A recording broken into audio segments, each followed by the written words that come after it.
మన ప్రభువును ప్రియరక్షకుడునైన యేసుక్రీస్తు శక్తిగల నామంలో మీ అందరికీ శుభములు. ప్రియమైన దేవుని బిడ్డలారా, మరి ఎలా ఉన్నారో?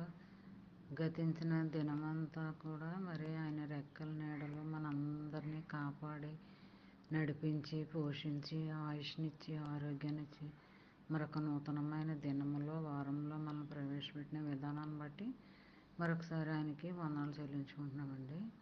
మరి ఈ దినము దేవుడు మనకిస్తున్న వాగ్దానము ఇర్మియా గ్రంథము 33వ అధ్యాయము 6వ వచనం. నేను దానికి ఆరోగ్యమును స్వస్థతను మరలా రప్పించుచున్నాను, వారిని స్వస్థపరచుచున్నాను, వారికి సత్య సమాధానములను సమృద్ధిగా బయలుపరచుదును.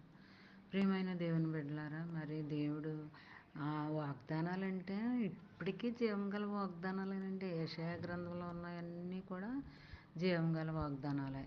ఈ వాగ్దానాలు అలా చదువుకుంటూ ధ్యానించుకుంటూ ఉంటే ఆ దినమంతా కూడా మనకున్న వ్యాధి బాధలు, మనకున్న సమస్యలు అన్నీ కూడా తొలగిపోతాయండి.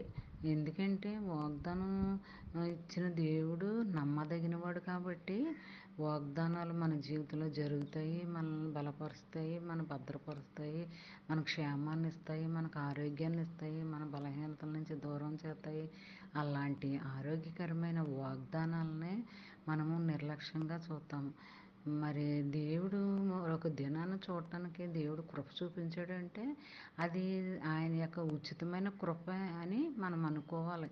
మరి లేచింది మొదలుకొని మరలా పడకల దగ్గరికి వెళ్ళే వరకు కూడా మరి ఆయన ఆజ్ఞానుసారంగా మనం నడుచుకోవాలి. మరి ఎప్పుడు కూడా ఆయన సంతోషపెట్టే వారంగా ఉండాలి, కానీ ఆయన బాధ పెట్టే వారంగా మనము ఉండకూడదండి. మరి అలాంటి స్థితి దేవుడు మనల్ని పొందుకునేలాగా చేస్తాడు. ఎందుకంటే ఆరోగ్యాన్ని ఇస్తానంటున్నాడు, స్వస్థతలు ఇస్తానంటున్నాడు, స్వస్థపరుస్తానని అంటున్నాడు, సమాధానంగా ఉండటానికి దేవుడు కృప చూపిస్తాడు అంటున్నాడు, మరి బలపరుస్తానని అంటున్నాడు, సమృద్ధిలో నుండి నిన్ను నింపుతానని అంటున్నాడు. ఇంత ఆదరణకరమైన మాటలు దేవుడు మనకి ఇస్తున్నాడంటే మనం దేవునికి కృతజ్ఞత కలిగి ఉండాలి కదా. మరి అలా ఉండాలంటే మనము కూడా ఆయనకి వాక్యానుసారంగా ఆజ్ఞానుసారంగా నడుచుకోవాలన్నమాట అండి. ఆజ్ఞలు మేరకుండా మరి వాక్యానుసారంగా మనం బ్రతకాలని అనుకున్నప్పుడు బ్రతకాలి, అంతే. దేవుని కోసం మనం బ్రతకాలి.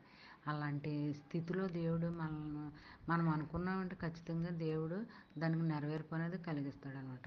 మరి ఈ చిన్న వాగ్దానం మైండ్లో పెట్టుకుని ధ్యానించుకుంటూ ఉంటే ఆ దినమంతా నీకు, నీ కుటుంబ సభ్యులకు, మనందరికీ కూడా నెరవేర్పు అనేది ఇస్తాడు. మరి ఈ దినమంతా కూడా మరి నువ్వు, నేను, మనందరము కూడా మరి ఆయన రెక్కల నీడలో మనందరం కాపుదలు ఇచ్చి కాపాడాలని కోరుకుంటూ గాడ్ బ్లెస్ యూ.